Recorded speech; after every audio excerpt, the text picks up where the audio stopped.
All right, backing this thing in. So you guys how to take the BOSS plow off. Here we go.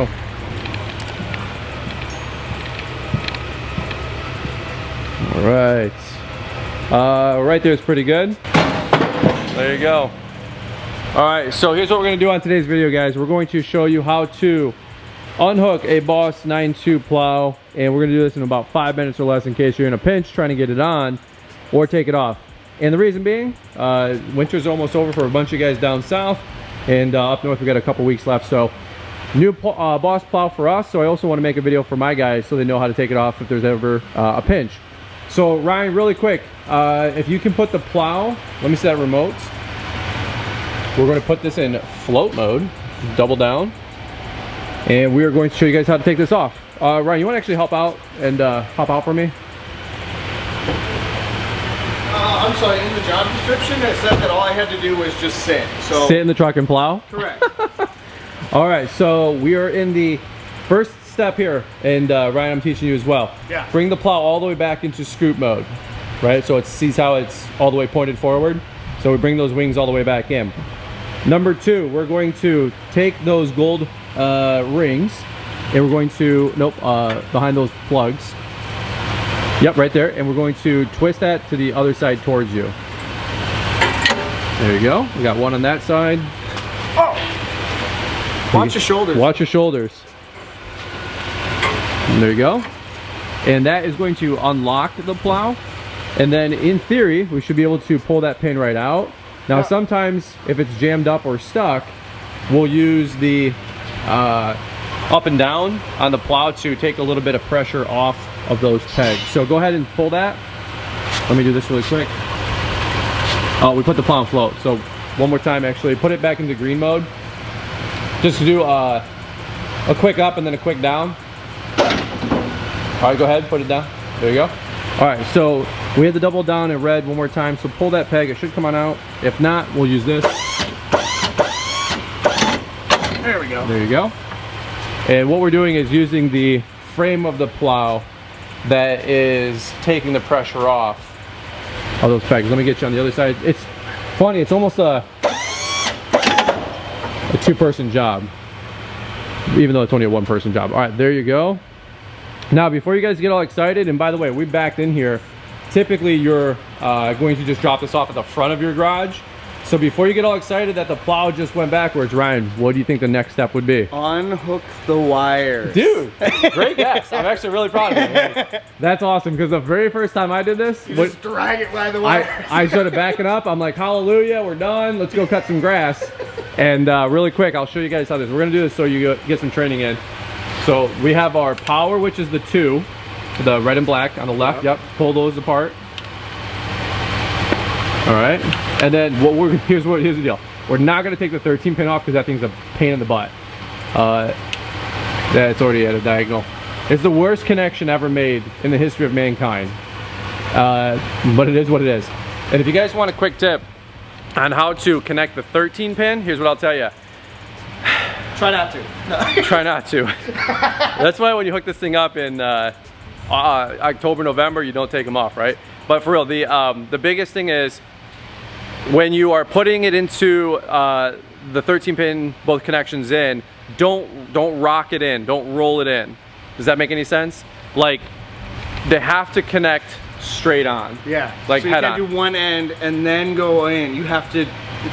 It's counterintuitive because anything you've ever plugged in, you've probably like rolled it in. Yeah. Like even an outlet, like a 110. Don't do that. It sounds kind of weird, but like you have to line up those pins. It's just the way the BOSS plow is. And I'm sure all the Western guys are gonna be like, well, with a Western, all I gotta do. Dude, that's awesome. Congratulations. We have a BOSS. That being said, you have to put the 13 pin in like 4 pins to 4 pins. Like don't rock the bottom 2 pin, like row of 3, the next row of 3. It won't go in that way.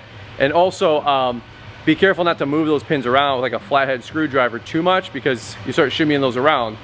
Then you don't have control, you don't have left wing, you don't have right wing, whatever. Yeah, then they corrode off and break, especially if the plow's 5-6 years old, right? I don't think we've had that happen, but I have gotten really nervous about that. All right, so that basically right here just disconnects the plow. I'm not gonna do the 13 pin because it's still a pain in the butt and we still have another month left of winter up here. But let's do it again. Let's hook it back on, Ryan. I'm gonna teach and train you how to do this really quick. So let's put our power back on. That's the red and black. It goes this way, right? Black to red, red to black. Oh yeah, right. But you do have smaller. He just did what he just said. It's funny. That you see how you rock them in. You can do that with these, but the 13 minutes almost got to put them on dead on. Also, a good time to add some more dyed electric grease. All right, so there you go. And so here's what we're gonna do. The plow. Let's go double check the control that it's in float mode one more time. All right. And so this right here is your hydraulic up and down. And before we do that, what do you think we have to do next? Lock them in. Lock them in. So we got to switch those brass rings around. Well, you got to push these in first, right? Nope, you don't have to push them in. Really? They'll automatically click in with the BOSS, but we got to put these into the lock position. There you go. Now, quick question for someone that doesn't know. Yep. Where's the no-go zone? Because like, so what I would right not here, do, don't go between the tower and the Yeah. truck ever, because God forbid something ever would have happened. This is coming up, right? So always walk around. Good question. I was going to mention that. I'm glad you even asked. All right, so now you should be pretty much ready to go. These pins are charged, so as soon as this spring comes up, it'll pop down and those pegs will shoot in. I'm not an engineer. I don't have to force those in. I don't have to. You shouldn't. The weight of it should just lock it in. One thing is sometimes have a mallet on hand because you sometimes have to tap them in, but you should be able to have the plow work on that fickle little millimeter or two with just using the hydraulic up and down. But so go ahead and flip that up. You just want to make sure that this red hook here that's is your safety fully on this. No, once it locks in, that red safety will catch, and that's your safety for the lock. But that's how you know it's fully engaged. That's how you know it's locked in. Yeah. Yes, sir. Exactly. Okay. All right. So go ahead and grab that pin. It should be right here. Okay. You said pin, not switch. Oh, I'm sorry. Yeah, the switch. Go ahead, pull that up. All right. See how that clicked in? We got some verbal or visual confirmation, and then let's make sure we got it on the other side. You can see it's all the way in. Now, if it's not, what you can do again is maybe it's halfway. You can use that switch, Ryan, up and down to jiggle it. Yep. Or just take a mallet and tap, tap. Some WD-40 goes a long way when you guys are dealing with the snow plows as well. And folks, that's it. That's in 8 minutes or less, 6 minutes or less based on the camera time that I got, on how to attach, detach, or reattach, I should say, a BOSS plow. A couple quick little tips. If you watch this far, big thumbs up if you guys appreciate a quick how-to like this. But also, a couple tips. Number one, drop the plow off if you can on flat surface. The more flat the surface, the better. Not pallets, not anything, just flat. Well, you can put it on a pallet. Actually, I am curious about that. If you guys can help me out, leave me a comment if you guys drop this on a pallet and if you guys stack it on a pallet rack. I got pallet racking coming from my barn here, so I'm learning too. But number one, put it on something flat, the most flat surface you can get. Number two, if you happen to put something at an angle, and just as a quick little FYI, imagine you put your plow at your apartment complex or your house, and it's basically looking like this because you have a pallet of ice melt back there. Yeah. You go through all your ice melt, and now your truck's like a different level. Or you add a pallet of ice melt, and now it's not like this, right? So think about these angles as you're trying to attach that plow.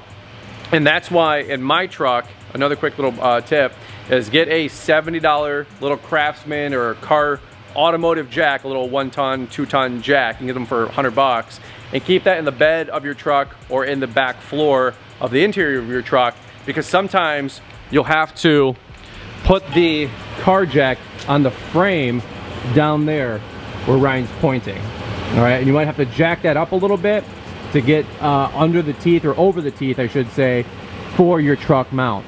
All right, so a $75 car jack is a must on all of our vehicles. All of our vehicles will have a car jack. They all have a tow rope from usually Rhino. What else do we have for plows? And a rubber mallet for the persuader. And definitely a DOT approved triangle for side of the road breakdown. Should have safety cones as well. So absolutely. All right, so that's what I got for you guys. Couple quick tips here along the way. If you guys have any suggestions, leave me a comment down below. Ryan, you want to drive this bad boy out of here? Sure. All right, man. All the plow nothing, man. It's 55 degrees and sunny today in Michigan. Absolutely beautiful day. But this is our quick video, help you guys out. And we are back in business. All right. You guys have a great rest of the day. We'll catch up with you guys here on the next one.